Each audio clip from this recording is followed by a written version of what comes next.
tell you what, let's begin this lesson anew. In other words, go up to the word File and select New.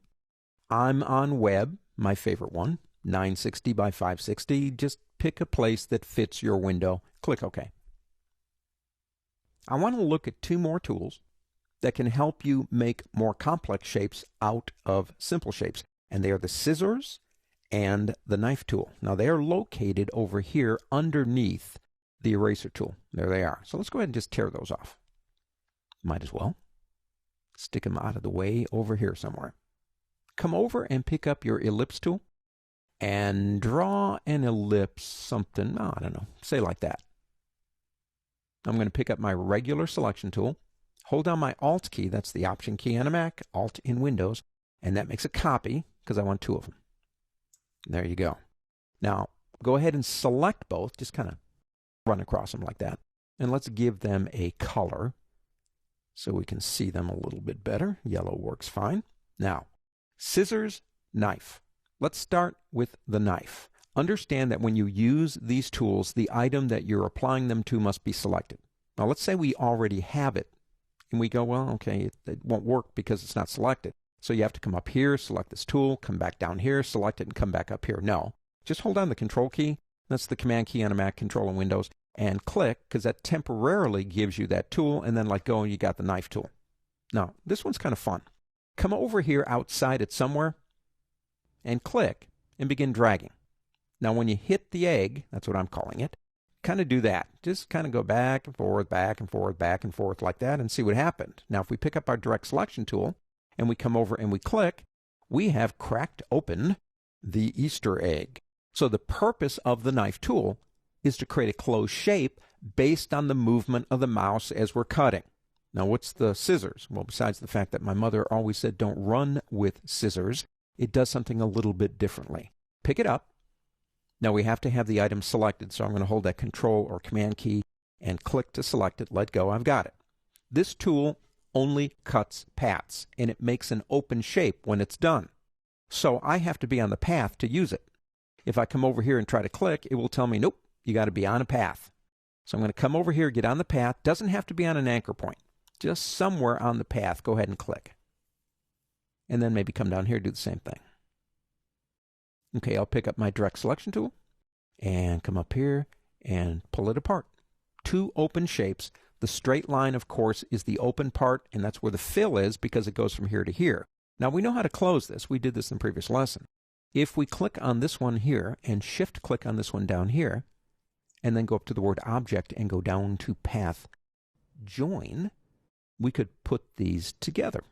Now, we could also use the shortcut, and that's Control-J in Windows, Command-J on a Mac, and join them together. So, the knife creates a closed path based on the movement of your mouse across the selected object, and the scissors must cut the path, and it opens the path up, which you can subsequently close if you want to.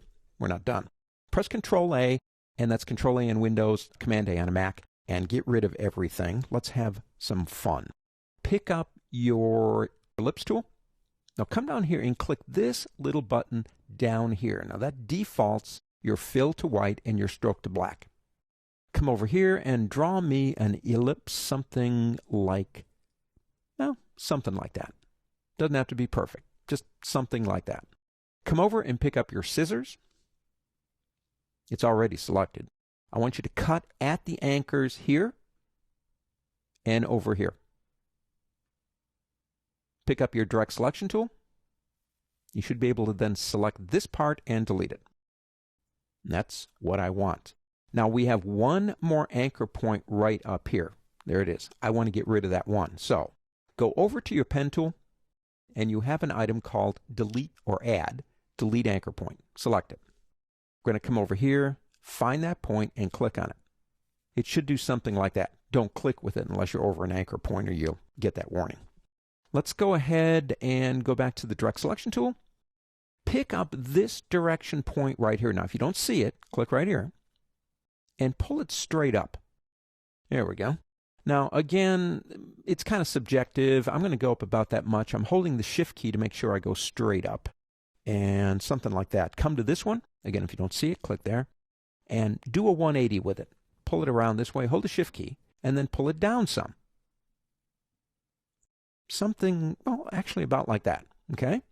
Pick up your regular selection tool and click in a corner when you see the bent arrow and bend it. I'm going to bend it just about that much. Now, if you don't see the bounding box, don't forget. You go up to the word View and say Hide or Show Bounding Box. We have the regular selection tool selected. Click on our shape. Hold down the Alt key, Option key on a Mac, and the Shift key when you drag it down. And we're going to go to About. Back to the Direct Selection tool. This is where shortcuts can really help you. And select those 2 points. I'll use the shortcut Control-J on Windows, Command-J on Mac, and we'll do the same thing on the other side. Control or Command-J. That's join. We put them together. Okay, we now have a regular shape. Go back to your regular selection tool. Select it. Go over into your swatches, and you will notice in your swatches, you do have some standard gradients. There's one right there. Go ahead and choose that one right there that's black to white. Now we don't need the stroke anymore, so take that off. Come down here and click the No button here. And you should see that. Now, this part here is bleeding off white into the white background, so I do want to change the gradient. I'm going to click here to select the shape. I'm going to come over into my gradient right here, and in gradient, click this button to bring the fill to the front. Then select this slider just by clicking on it.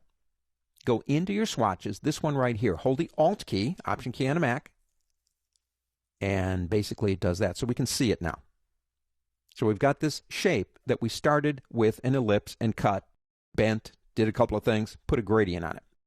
Pick it up with your regular selection tool, select it. Now, go over to your Rotate tool and click and hold on it and go down to the Reflect tool.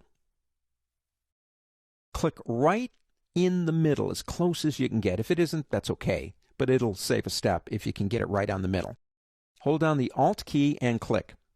Now that opens up the Reflect dialog.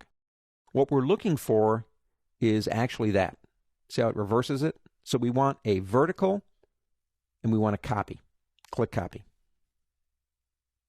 Okay, now pick up your Move tool. The rest of this is just simply moving things around and copying them. I'm going to select this one. I'm going to drag it down. Now if I got it right on the center, I should be able to just move it down with the Shift key and get it where I want it to be. If not, you can use your arrow keys and get it exactly where it needs to be. Let's go one more time. Okay, now select them both. Hold down the Alt key, Option key on a Mac, and the Shift key, and drag them down. I need to line those up again, don't I? That's not too bad, but I'm going to move those over just a little bit like that. And we can do that and keep doing it over and over again.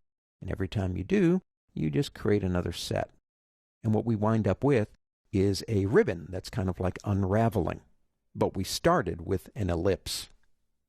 Simple shapes make complicated objects if you know what buttons to push. This is one amazing program.